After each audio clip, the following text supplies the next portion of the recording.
I will. Hey Christian, how are you? Good. How are you doing? Not too bad. I was actually I meant to email you. 'Cause I know a couple weeks ago you said you had some equipment that I could test at my house. Yeah, I hadn't given it to you because I didn't think you were going to be associated with the project anymore. So I didn't want to ask you to do things when you weren't being paid on Oh, the project. oh, So, Will, but hey Tammy. hey, hey, Tammy, how's how's it your going? conference? Oh, good. It was just so intense that I didn't do anything else.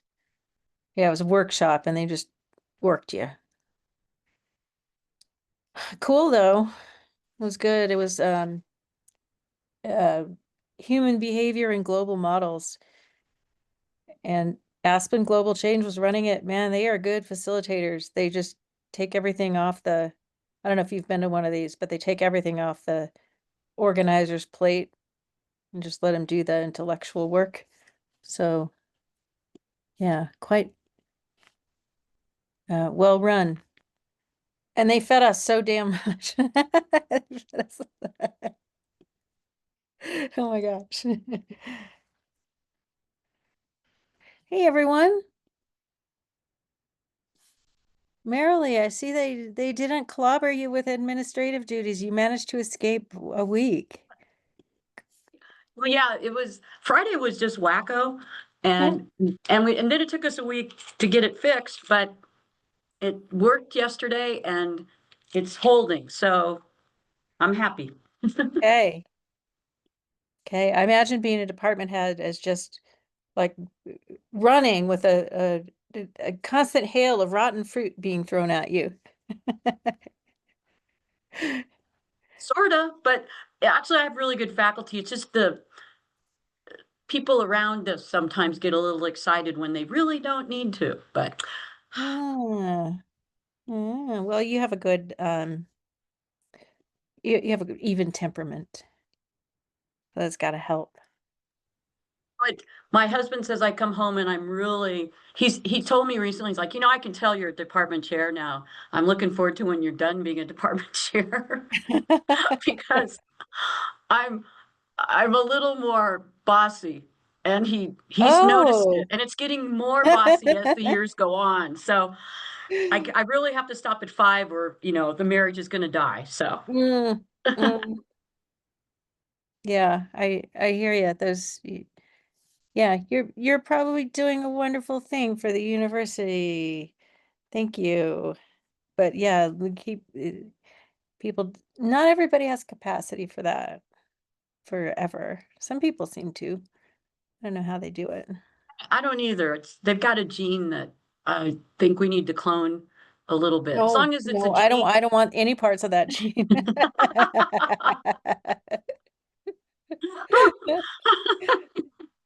Hey, Misa, I thought I'd let you choose whether you wanted to go today since I forgot to tell you that Kristen or somebody, was it Kristen, tapped you last week, but you weren't here.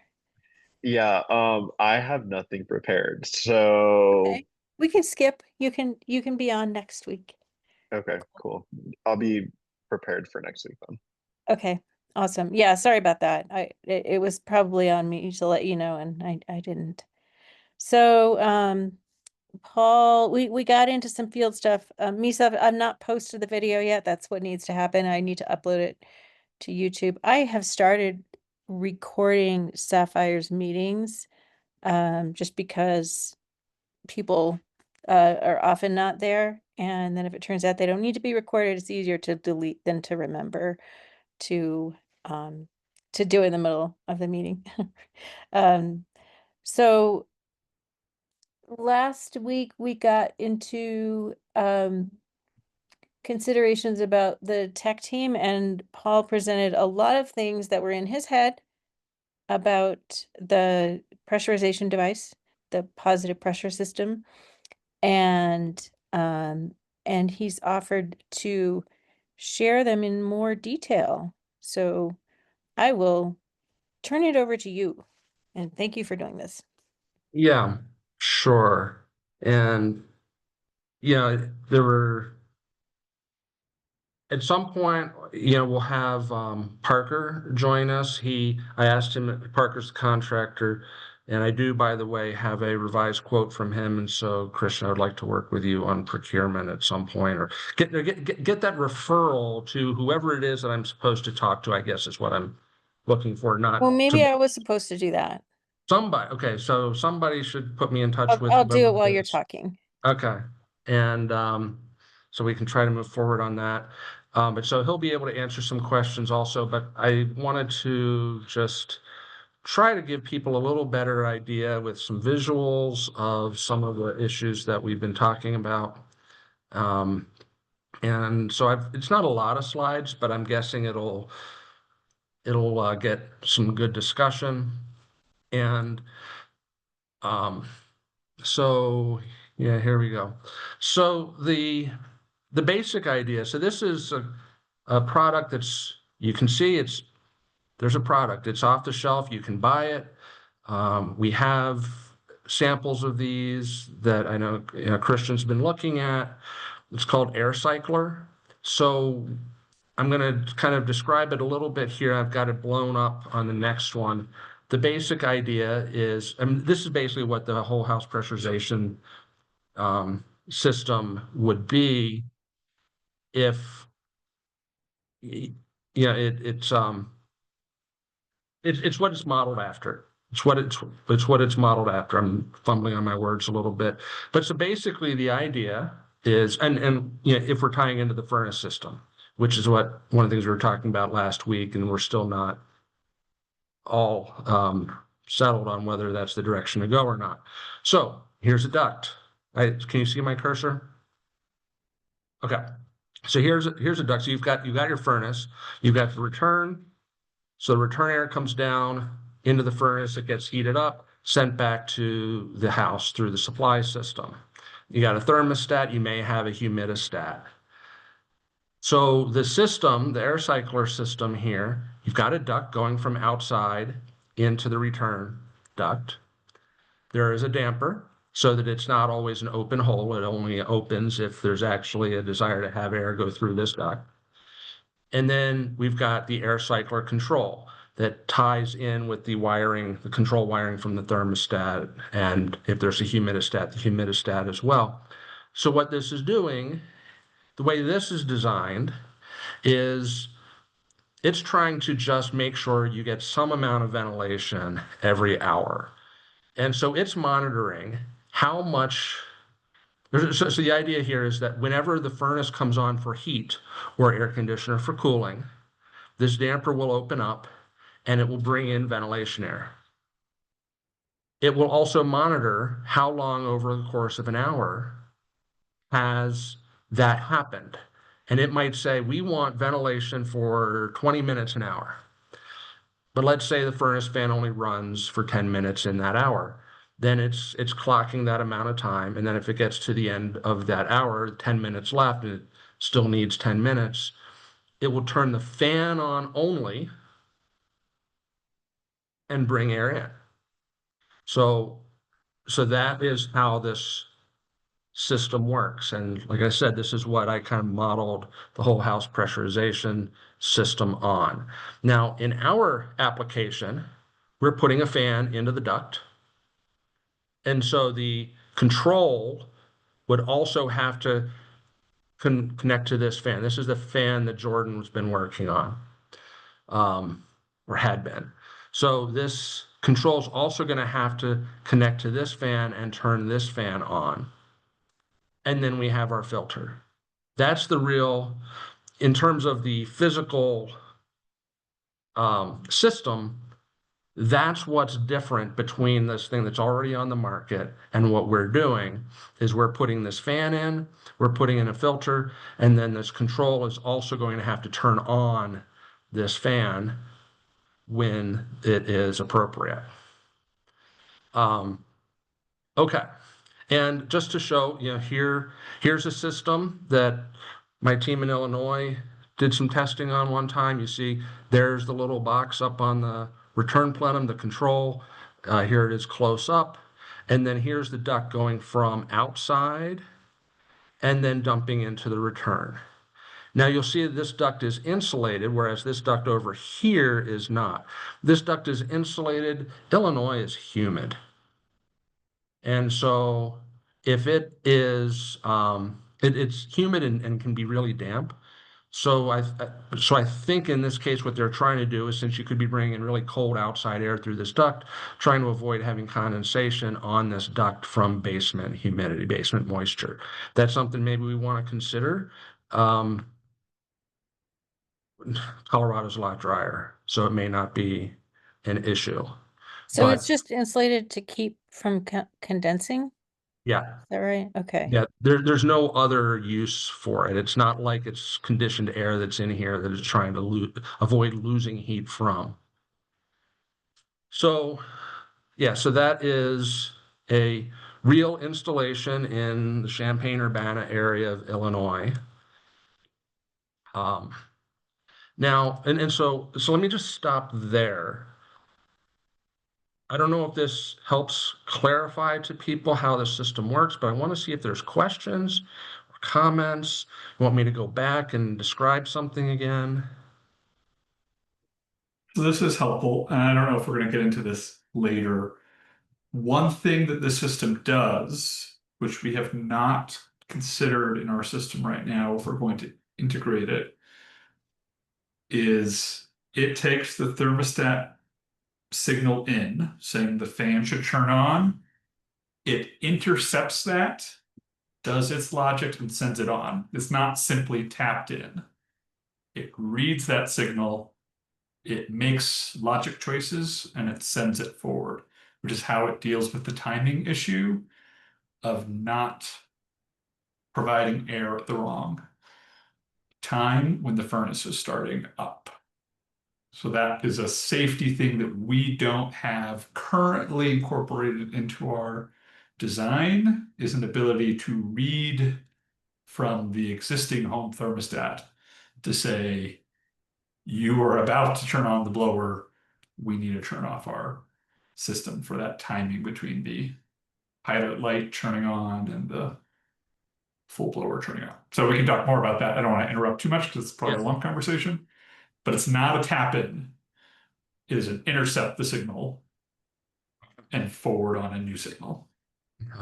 Well, so I think, some of these decisions of what is the intent of tying in electronically, our intent here is very different. Our intent is based on different types of signals, different purposes. And so the decision tree may be very different. So I think those are, but we obviously, we need to think through those things. Anything else before I move on? Can you talk a little more about how it works with, since we're adding a fan and the blower or the furnace has a fan? Yeah, so if all we did, so we don't necessarily have to have our control connect to this fan, the furnace fan. We could have it only turn on the fan that we are adding. If we did that, then whatever flow we're putting in is going to go through, if the furnace fan is off, will go through both the return and the supply. So it's going to go the other direction through the return duct than what usually happens. There's no physical problem with that, but that's what it would be doing. So if we tie into the furnace fan also, then we could turn on the furnace fan to make sure that all of the flow is going through the supply ducts if we wanted to do that. So when you say tie in, um, I think you mean an electrical or talk to it electrically rather than a Right. physical connection? Correct. Yeah. So if we have a control, let's say instead of air cycle control, this is the whole house pressurization system control.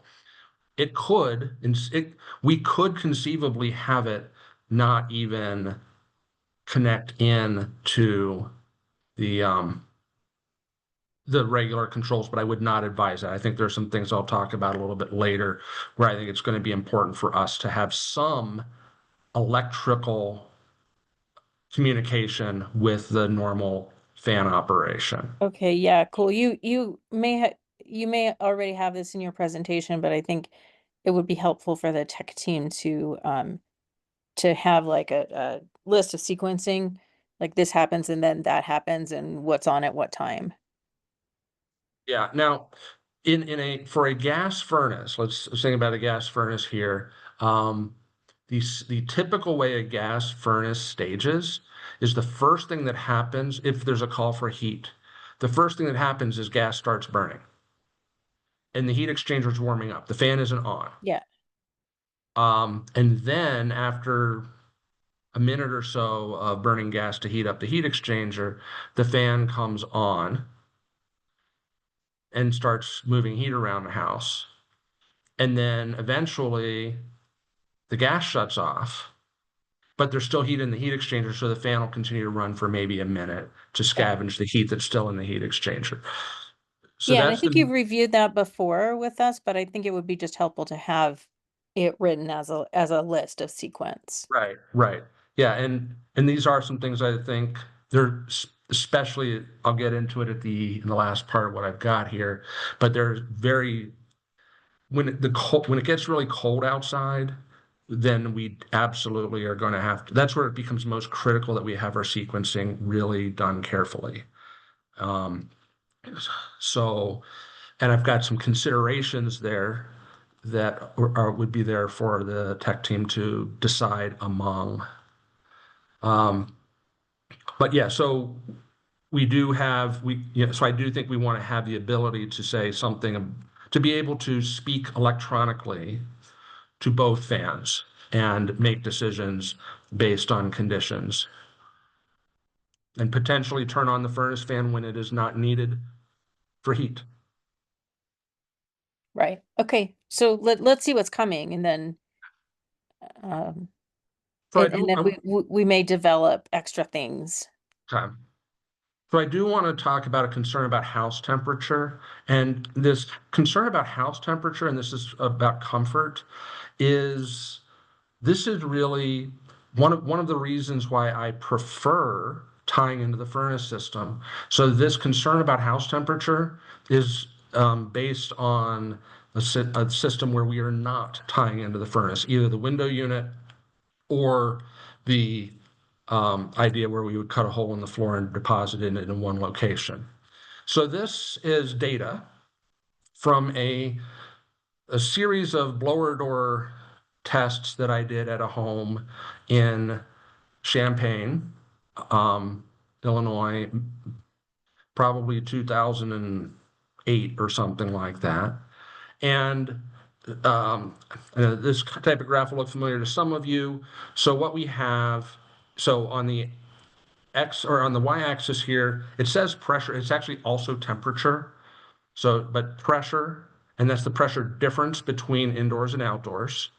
And so anything below the line is depressurizing the house. Anything above the line is pressurizing the house.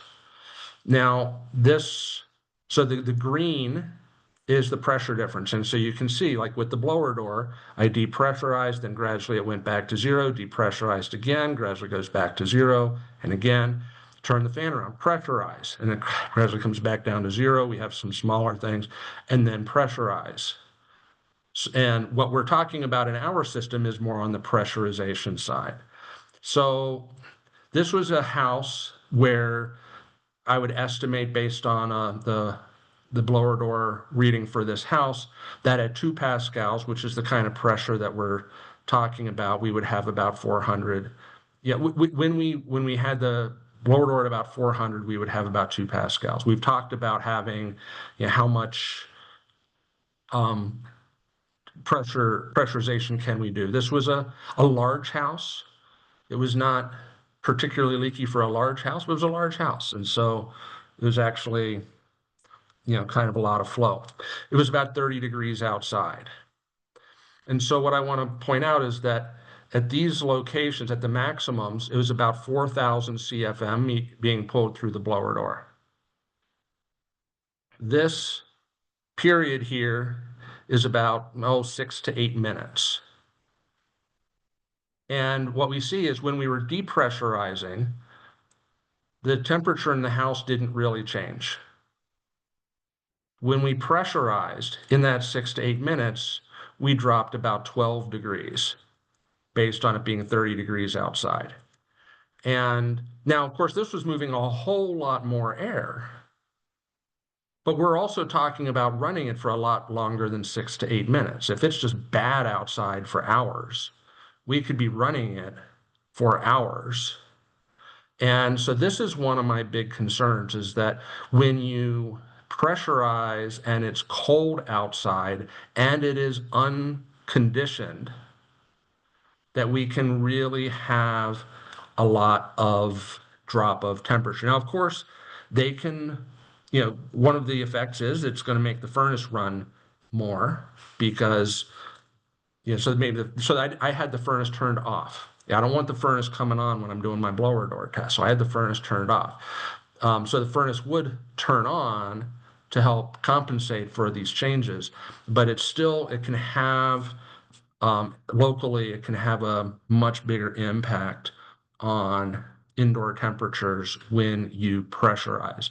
The reason for that is, I mean, it's the same amount of air, but the reason for that is when you're pulling the air in through the walls, there's a lot of heat stored in those walls. There's a lot of heat contained in those walls and the floor and the ceiling.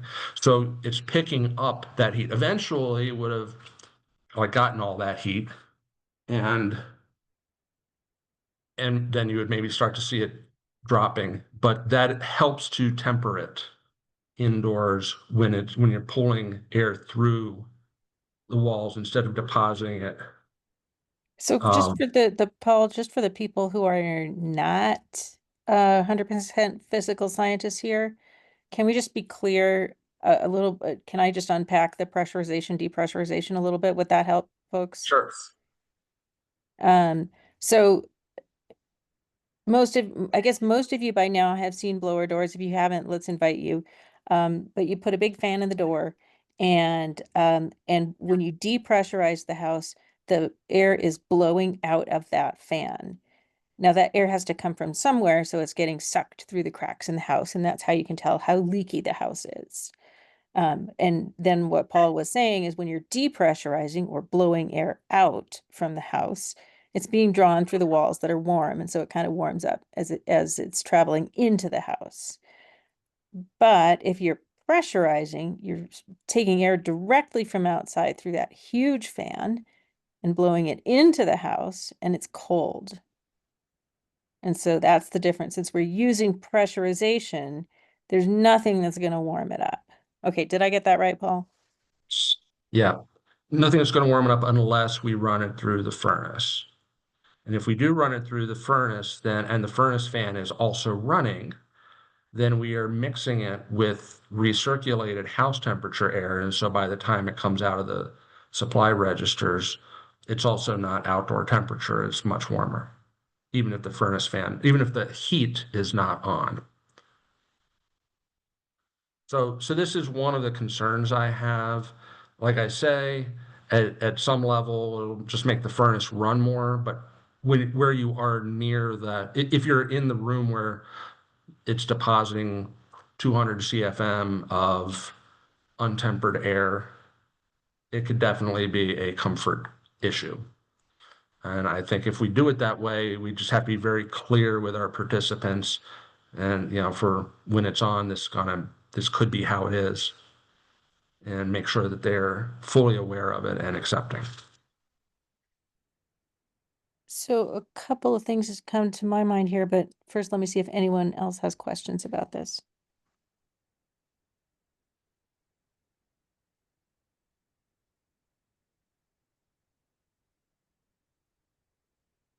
Nobody? Okay, so first of all, we could certainly do kind of an energy balance to see how much it would affect the temperature, right? And then reality check our assumptions or or quick computational models with the kind of data you have here. But so the other, there's two things that I want to think about. One is that it's not just the temperature of the air that got mixed into the house, but if you have a fan or something blowing the cold air, then if people are around that jet, then they're going to feel that a lot more, right? Right. Yeah, and when we were talking about when we have talked about depositing it through a hole that we cut into the floor, one of the things that I was going to be very careful about doing and work with our field team to figure out is to avoid that being any more of an issue than it needs to be. Where would we locate that hole through the floor or wherever it is, to make it so that it's not something's going to blow on people all the time. You know, down at the end of a hallway or something like that, where maybe occasionally they walk by it, but they're not just sitting there. Okay, yeah, so it could be done with the cut into the floor where you would judiciously site it so people didn't have that ex unpleasant experience. And would that be the same with the window unit? Do you think you'd be able to put it in a place where people would not feel it? Depends on where they got windows. Um, Well, yeah, no, but I'm more asking Christian because they put time into the design of that window unit. I'm sure you thought about that, Christian. We tried to make it as broad as possible, but I think it's gonna be very house specific. Like I would, using just my house as an example, the only place we would be able to put it that would not be an annoyance factor just happens to be that, you know, we're two people without kids, right? If there was another body in our home, there would not be a place to put it that would not blow onto somebody. Okay, so that's a Yes. consideration. And then Yeah, the Very other much thing, so. go ahead, Paul. was going to say things like a guest bedroom where they promise to leave the door open to that bedroom, between that bedroom and the hallway, a laundry room again where they promise to leave the door open from the laundry room to the hallway. Those are the kinds of places that I would look for the window unit. um, I I I've been I think I've been a pretty good supporter of the window unit ever since Christian mentioned it. It does have, you know, every option we have has things that we need to take into account. This is one of them. And I think that there will be houses that where the window unit is just not, there's just not a good place for it to avoid having these comfort issues, and houses where there'll be some really good opportunities. Okay, and then Paul, there's two questions in the chat. I don't know if you're able to see the chat while showing your screen or if you want me to No, read them out. please do. Please read them. Okay, so Ellison asked, I think my question is, what are we asking people to be okay with? It sounds like we are asking them to be okay with a potentially unpleasant thermal comfort experience. And is that just Yeah, for yeah, I clarify just put that, it in there to Ellison? yeah, I think, I just wanted, when you said, Paul, like, we wanna, make, participants aware of what might be a side effect, so to speak. This is the side effect, right? Correct. No, I think the thing I wanted to say is that, um, to view this as a strength, I think one thing we might inadvertently gain is insight on how people respond to trade-offs between air pollution control and thermal comfort. And, my guess is that we might see higher likelihood of people opting to turn things off because thermal comfort tends to drive that. But I don't see that necessarily as a bad outcome if what we're trying to learn about these kinds of interventions in the wild. I'm not stating it as a problem necessarily, but I think if that is what we're asking them, the likelihood of them saying like, yeah, sure, I'm fine, it might change when they are feeling it. So we might see that in their interaction with the app or interaction with the system. Yeah, and I'd like to avoid adding another variable, right? Right. And then Danny asked, is there any reasonable way to set up a heat exchanger to mitigate the thermal impact?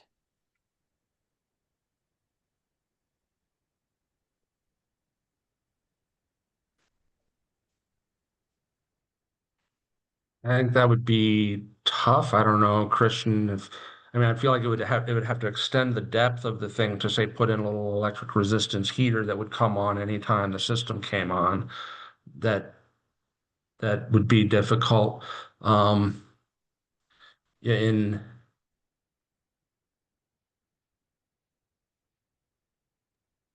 Yeah, I think there's ways that, let me start that sentence in a different way. I think one of my challenges that I'm hitting with this right now, just conceptually, is there are a lot of good solutions or possible solutions from a productized yeah. thing. Hmm. Um, it's like, oh, that'd be the way we would deal with that if we were going to take this to market, which is so different than what we're talking about in our small study. I don't see a great way in our small study, just any research scale study, to do a heat exchanger. Um, I will keep thinking about that. We've played around with various ideas that all had critical flaws in them, so we didn't really move forward with the ideas, but I will keep thinking there. Yeah. And I I think, agree with, go go ahead, ahead, Paul. Tam.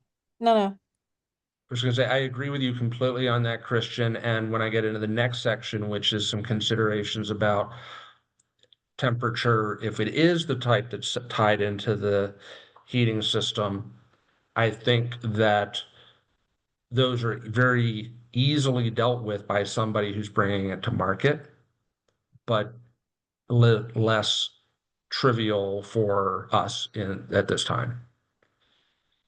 Yeah, and I was just gonna say, I think that's been raised before. Danny, it's a certainly a good idea for one that isn't tied into the furnace. Um, but I think there's also a limited number of pieces that we can add and make this viable. So right, yeah. And then I had one more thing that I wanted to bring up.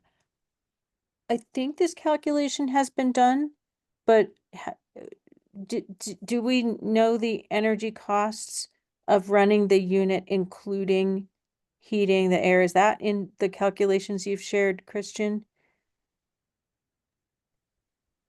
Can't remember what calculations I've shared, but I we don't do either, have but those versions of calculations. I was yeah, so in so a random thing maybe talking to Jordan about that today. So let me see okay, if he gives the thumbs up on making those figures public. But yeah, we ran some numbers for cold okay, climates, hot climates, for okay. electricity costs, things like that. Because the concern then is we have some language in the participant booklet about is this going to change my energy bills, and I want to make sure that our answers there are consistent with Yeah. the cost of heating the air.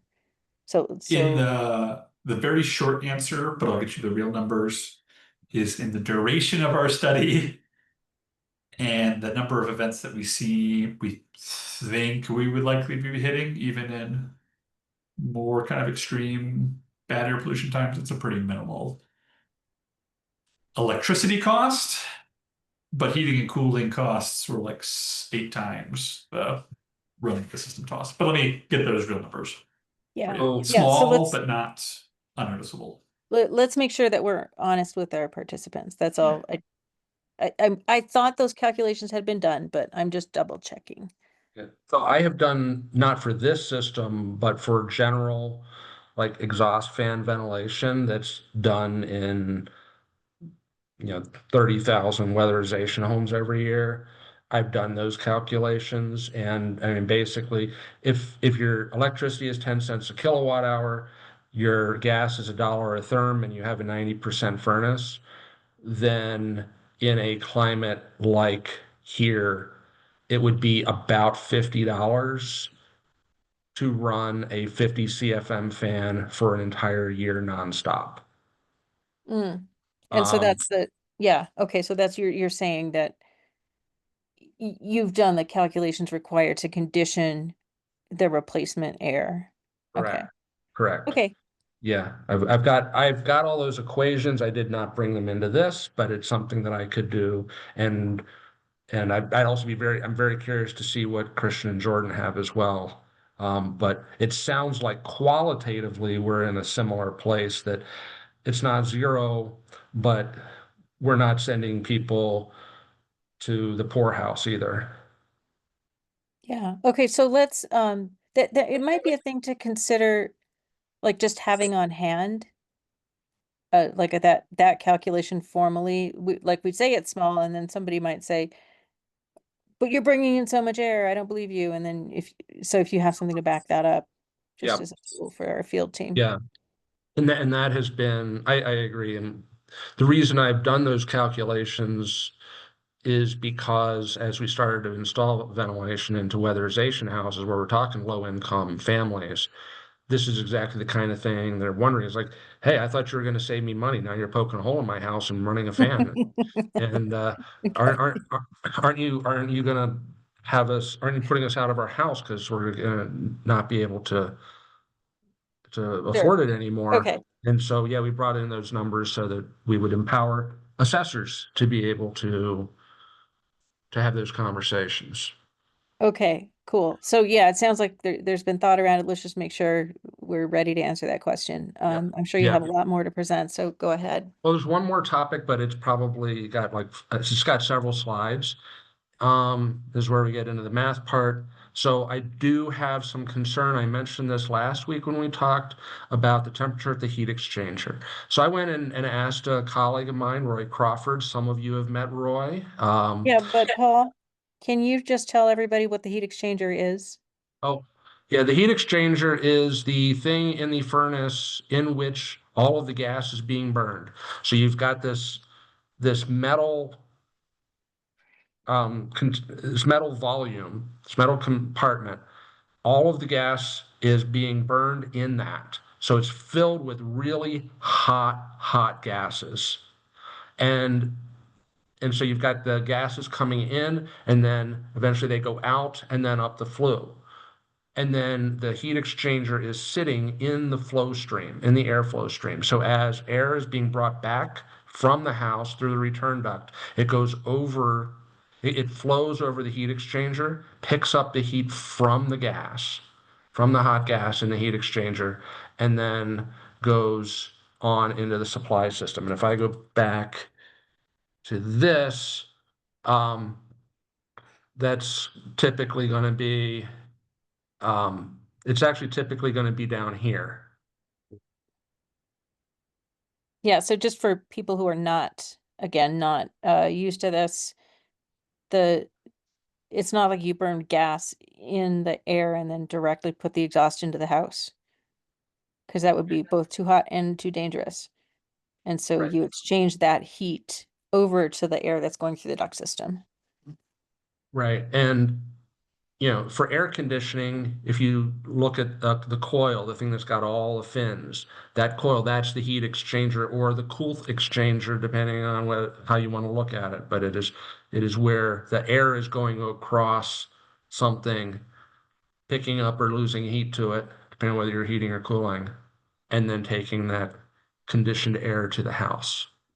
So I asked Roy, because I was looking for something a document that said this is the temperature you want to make sure you don't drop below. So I contacted Roy. He's been in the industry at manufacturers for a very, very, very long time. I think he is actually the only person on the ASHRAE 62.2 ventilation committee that's been on it longer than I have. And it says this: do not allow return air temperature to be below 55 degrees for extended periods. This causes condensation to occur in the main heat exchanger, leading to premature heat exchanger failure.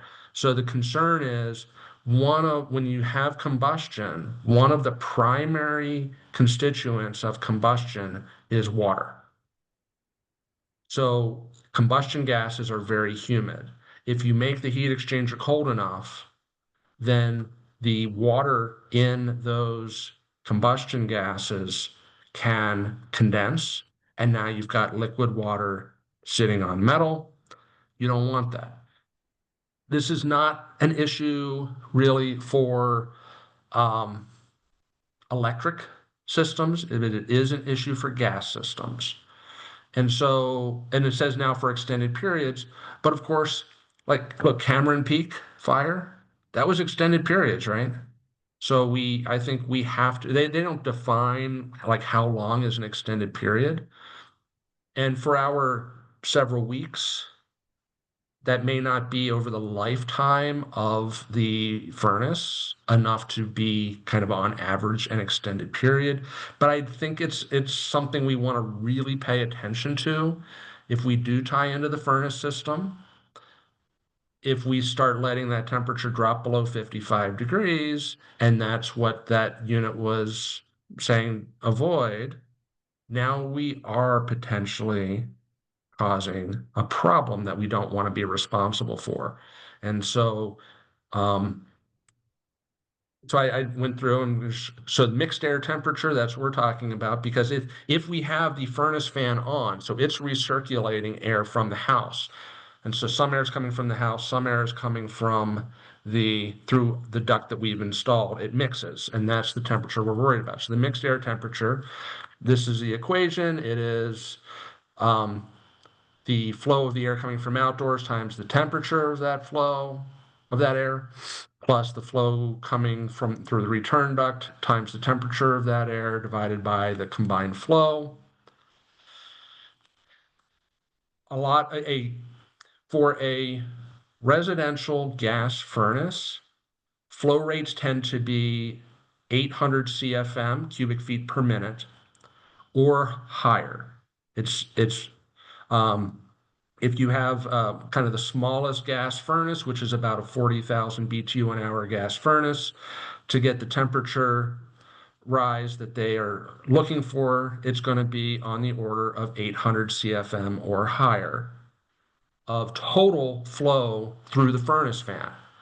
Now, if we have 200 CFM coming from, which is the maximum that we found we can get with the fan that Jordan has been working with, combined with the filters that we're using, then that would leave 600 CFM to be coming from the return. So if you have 600 CFM of, say, 68 degree air, 200 CFM of, say it's 20 degrees outside, then that mixed air temperature is 56 degrees. So that's kind of our limit. If we had an 800 CFM furnace fan and we wanted to run at maximum, then once we hit about 20 degrees outside, we're going to be getting to kind of what that limit was for the return temperature that was in manufacturer guidance. So, Okay, so can I just summarize what I think yep, you're doing here? You're taking an 800 CFM system. So wait, the furnace fan has to be on whenever the system is on, is that correct? If it's tied in? I am recommending that that's what we would do. Okay. Okay. So and so then you're just saying that that if the furnace fan is pushing 800 CFM and you're providing 200 CFM from the fan, which you control, the furnace will just naturally add 600 CFM and then you would get this temperature. Correct. And that's where you have to stay. Correct. Another option is you could decide not to fully pressurize. So ways to deal with Okay. this. Okay. Positive pressure. Positive pressure. It's not, we're not going to admit to having whippets anymore. Don't run. I'll change that later. So there's a few things we could do to avoid having this problem. We could say if it gets below a certain temperature, we're just not going to run it no matter what's going on outside. Mm. We could do it where we're not going to run it with the heat on when it gets below that temperature. So if the heat comes on, and that's when you've got all of those humid combustion gases going through the heat exchanger, shut our system off no matter what's going on outside. And then when it's done heating, we could turn ours back on. That's more complicated on the controls. It allows us to get benefit when the heat is not coming on, but it's cold outside. And then the one that you were just mentioning, Tammy, basically modulate our fan's flow to be less than that maximum when we get under that temperature. So, like if we're at 10 degrees and we calculate that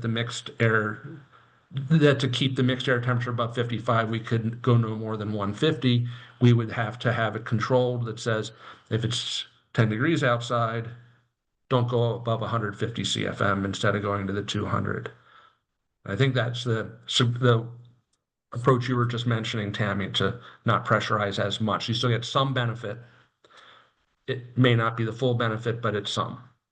And we did show previously, and I know that Misa presented this was months ago, that even if we can't fully pressurize, we can still get enough benefit that it's worth just doing. So I think that if we could get the controls to modulate it this way, it's definitely an option. But I wanted to bring these things forward. I'm not making a recommendation of these because, I mean, kind of the further, if you start at the top one, we're getting the least benefit of our system, but it's also going to be the easiest control. And as you drop down this list, we get more benefit, but the controls become more complicated. And I'm not gonna tell Christian what we should do on this because I don't know what's possible. I would want Christian to say, well, this is reasonable, this is not reasonable, and just understand that we have this range of options that in a research context, what makes sense. So that was the last slide I had. And I welcome any additional questions. And hey, we've used up almost the whole time. Thanks, Thank Paul. you. This is super helpful. I'm sure I'm gonna have tons of questions in like 2 hours as soon as like I have time to digest this. A couple of like kind of big picture pieces. I agree. I think all of these are things that can be achieved. I think it's what is the pathway to getting to the point of confidence that we feel like our control logic is correct. One other, I think, just to put on the table, and maybe you know somebody been in this space that could ask the question to. I was asking one of the guys I know who works in trades, the immediate concern they had was if we were running a furnace at a separate time, does that violate the NFPA, the National Fire Protection elements to it? That was their immediate. They went straight to the NFPA that as soon as you turn on a combustion device, elements of combustion device, not the way that the manufacturer designed them to run. I don't know that, but I just want to like put a flag there because maybe you know somebody, or maybe the contractor is the right person to ask for it. But that's the code that they were concerned about, was combustion devices not operating in the way intended. So, we can certainly.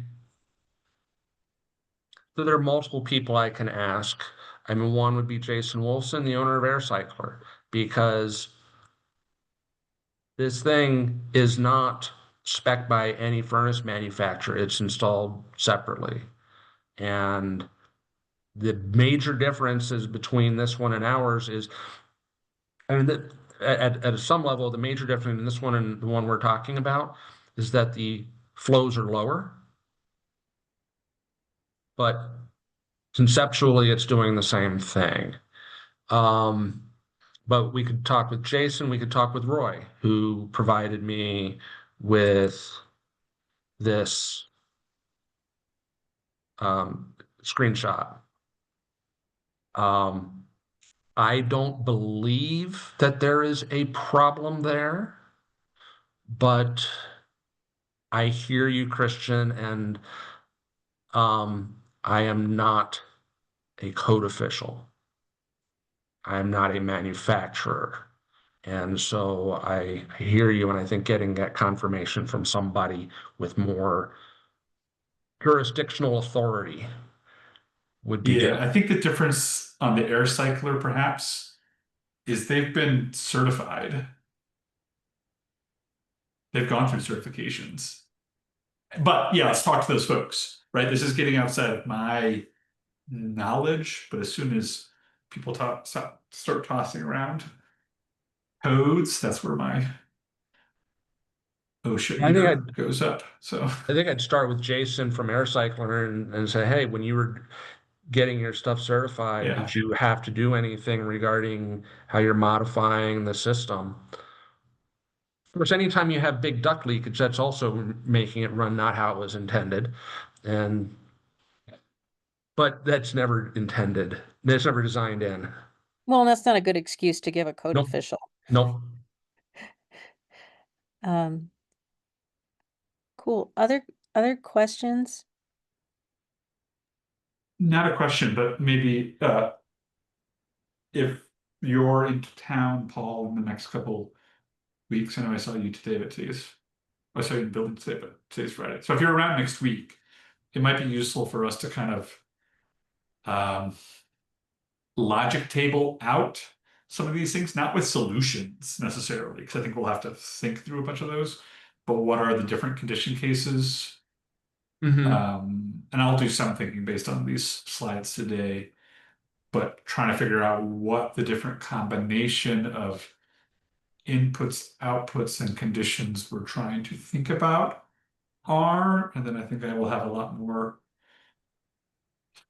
formed and intelligent, maybe, thought about where we are now versus what we may be missing to hit those different combinations of things on the logic table. Yes, I'm in town for the next 2 weeks. I leave Friday the 21st. And while I certainly have a bunch of things on my calendar, I have some pretty good size windows right now. I don't know if it's just that with the federal government being what it is, there's less meetings to have, or if it's just that we're getting towards the holidays, but I've got some pretty good sized windows. So yeah, let's find a time next week to meet. And presumably, Tammy, we should let folks know, and at least on the tech team, if other people want to join that discussion. I Sure. would not object. Sure. Yeah, we can set that up. I want to check with other folks who are on the line and may not be deep in the details of this stuff. We included you partly just so you could see the kinds of decisions that are being made. But if there were things that were not clear to you that you want to know, feel free to ask those too.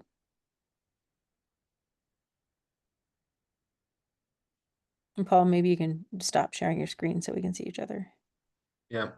I was leaving in case people had a Yeah, question that yeah, made me we, go we, back to a we, we slide. may bring it back. Yeah. Yeah. And I'll share the slide deck around. I assume I can just send it to the Sapphires Google group and Well, everybody I will would have I it. would send it to just me or send it to Kristen and she can get it posted and linked to the notes. Okay. I will send it to Kristen. Yeah. Anyone else? Okay, those are things we are still fighting through as on the tech team. Thank you everyone for being here. Have a great weekend. Have a good weekend, Bye. everyone.